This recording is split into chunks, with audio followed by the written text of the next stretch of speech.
Yes, I am channeling my inner Legolas today. I got my hair done and pulling it back makes me look like Legolas. Thank you for noticing. Moving on.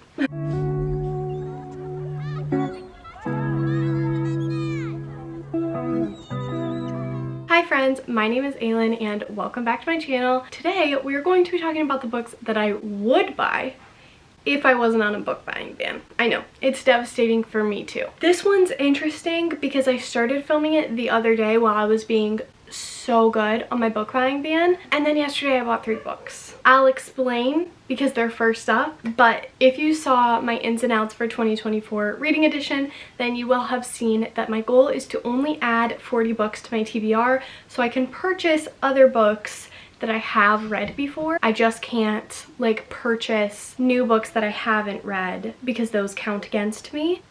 I'm at 10, which isn't horrible given that it's March 16th. I'm also not counting book of the month. I am also not counting books that other people give to me. I'm purely tracking my own. However, I'm trying to not buy any books at all right now, which I failed yesterday. I'm just trying to be a little bit more frugal, a little bit more financially responsible. I'm not saying if you buy books you're financially irresponsible. I just know I can get carried away with it.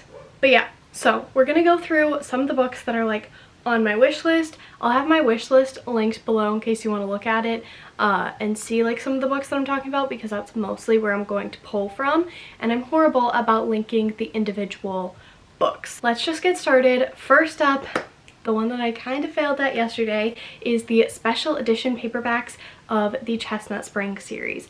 I'm currently a third of the way through Flawless by Elsie Silver and loving it so much.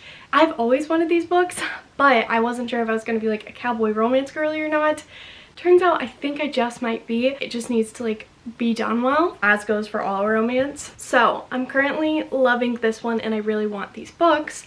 The reason that I caved and purchased 3 of them, first of all, couldn't find the other 2. Second of all, since they are a special edition, like once they're done being printed, they're done. They're out of print, and then they're super hard to find, super expensive if you can find them. So I told my mom, I gave her the ISBN 13s, and I was like, if you find these, I want these for Christmas or my birthday, please. And I would love if you could give them to me early and then like just negate it when like my birthday comes, because my birthday is not till December, but I'm gonna need a group effort looking for these books because I love them. I just really don't like the other paperback versions. I don't know why. There's nothing particularly wrong with them. I just don't like them, which is like personal preference. I'm not saying they're ugly. I know that someone probably worked super hard. I just think these are gorgeous. So I bought 3 of them. I got, which ones did I get? Powerless, Heartless, and Hopeless. So I still need Flawless and Reckless. I think these editions are stunning.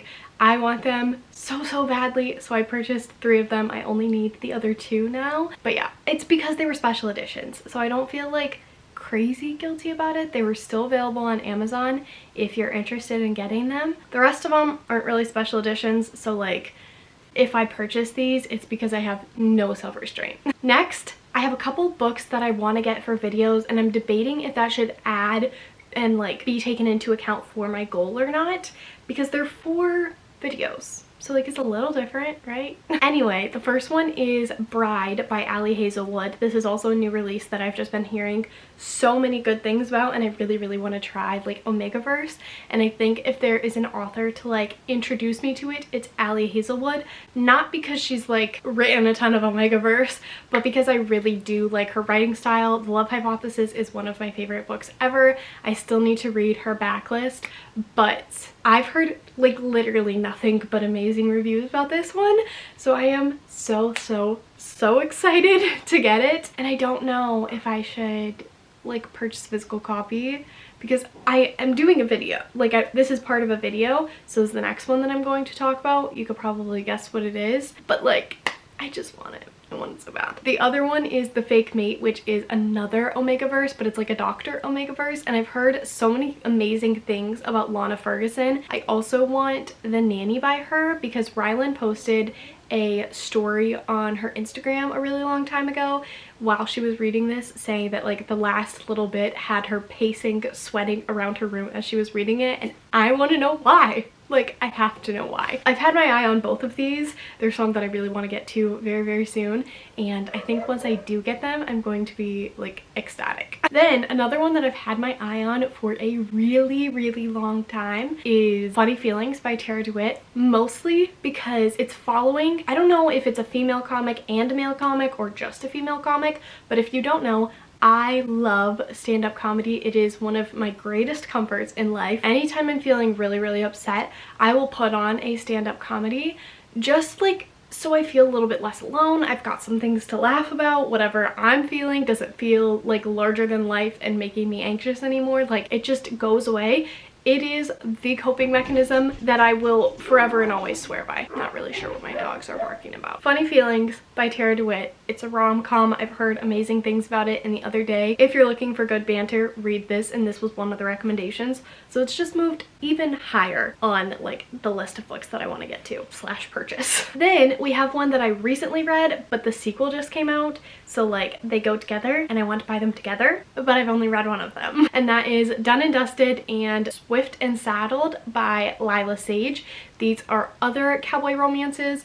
I recently read Done and Dusted and really, really enjoyed it. It was a solid 4-star. I also think that these covers are gorgeous and I am so excited for the rest of the series.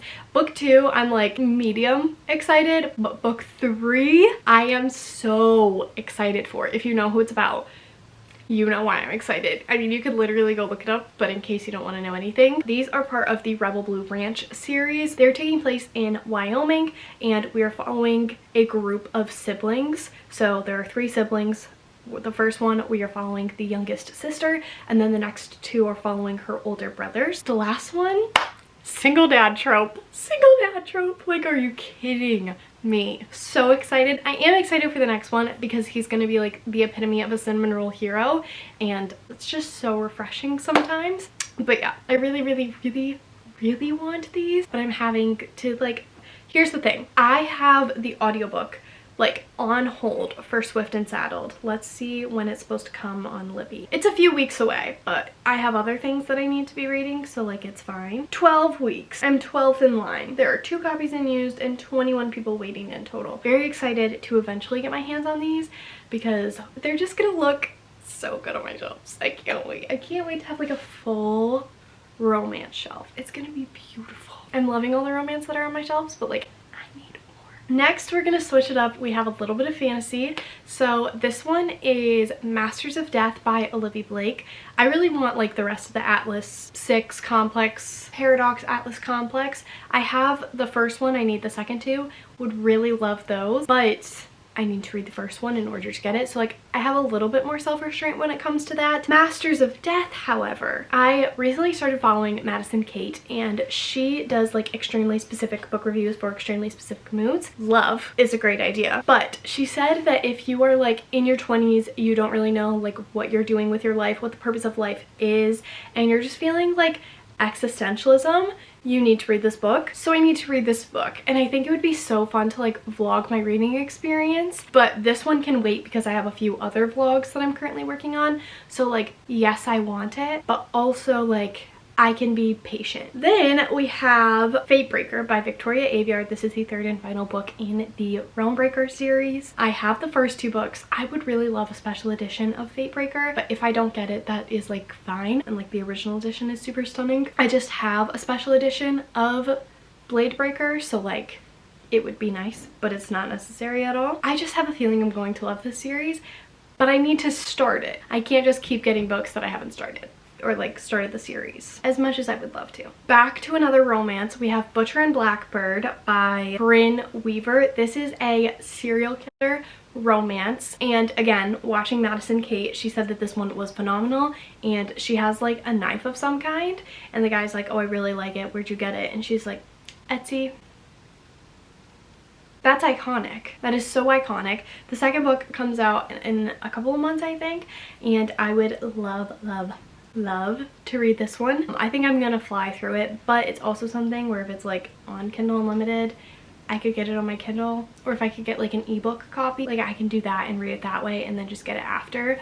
But like some books I want to annotate, like the Chestnut Spring series, I really want to annotate them because I just think that they'll be beautiful that way. Another one in a completely different vein, we have Saga Volume 11. This is the 11th volume in the series. I have read up to volume 9 and I need to do a reread because they took quite a long hiatus on doing the series, which is totally fine. Like if you need it and you're creatively burnt out, take the time. But that means that like I haven't read it in a really long time. I think since like my senior year of high school, my freshman year of college, which was a while ago. I really need to reread the series before I can justify getting this one, but I am really excited that they're like publishing them more regularly now. All right, the last ones I'm gonna do right now, we have When in Rome and Practice Makes Perfect, both by Sarah Adams. I have read both of these already, so they wouldn't necessarily count towards my 40, but again, like trying to be financially responsible, I have some goals that I'm trying to achieve, so I'm not like really buying books right now, even though I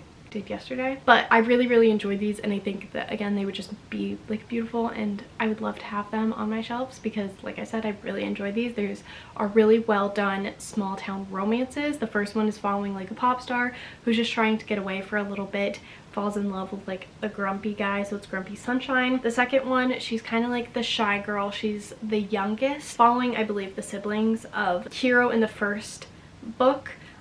It's following his sibling group, and there are 4 of them, I believe. The second one is following his youngest sister Annie. Everyone thinks she's like an angel, super innocent, and she ends up falling in love with the heroine from the first book's bodyguard, and like he sees her for who she is. He doesn't like put that label on her. It's so good. Things got a little bit spicy, which I really enjoyed, because Sarah Adams usually does like a closed door, which, don't get me wrong, can be refreshing, and they do have their place. I do enjoy them, but sometimes I just want a little bit of like payoff. I'll do a couple more. Then we have a series that I read a really long time ago, and I have the second book but I don't have the first and third. It's another romance series, Get a Life, Chloe Brown and Act Your Age, Eve Brown, both by Talia Hibbert. I didn't love Chloe Brown a ton just because I thought that the conflict was like blown out of proportion. Don't know if that was just like me younger and like I would enjoy it more now,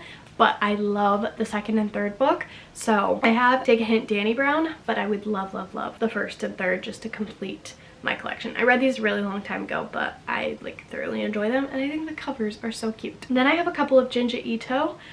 So we have Mimi's Tales of Horror. This one is like a straight through book. If you've read Junji Ito before, you would know that he does like a book that is like straight through, one story, one solid plot line, and then he'll come out with like short story collections, which are obviously like a little bit more disjointed. Mimi's Tales of Terror, and then Soichi, which is his next short story collection. I think that both of these covers are stunning, and I like can't wait to get my hands on them. I think that that is a good amount. So if you guys like this video and you want to like go window shopping again with me sometime, let me know and I will gladly do it again. But I think that that's a good amount of books. I threw a lot at you. So if you want more, like I said, I'm on a book buying ban, and I will be for a while, so I could do a part 2. But anyway, I love y'all so much. I hope that you guys enjoyed this video. I hope you're doing well reading, mentally, and otherwise. And I really hope to see you all in my next video very soon. Bye guys.